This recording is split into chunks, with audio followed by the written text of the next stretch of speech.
que tous les comédiens et tous les techniciens ont revu. Il y avait Radia sur la Chenouche, Touché pour Glenville, Cercle Rouge, Le Deuxième Souffle, du Rififi pour les hommes, L'Affaire Saint-Fiacre. Enfin, il y avait toute une liste des grands classiques du polar des années 50-60, Le Samouraï, etc. Et j'avais demandé vraiment à tous les techniciens et les comédiens de revoir ces films. Parce que ces films-là étaient des témoignages sur l'époque.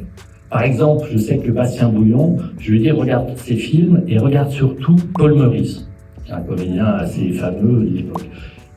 Eh ben, ça l'a vachement aidé, c'est-à-dire que dans la manière de parler, et même tenir leur clope, parce qu'aujourd'hui, la moitié des gens fument, enfin, beaucoup ne fument plus. D'ailleurs, je leur ai fait un sale coup, parce qu'il y en a plein qui ont arrêté de fumer il y a 10 ans, et là, vous avez vu comme ça fume.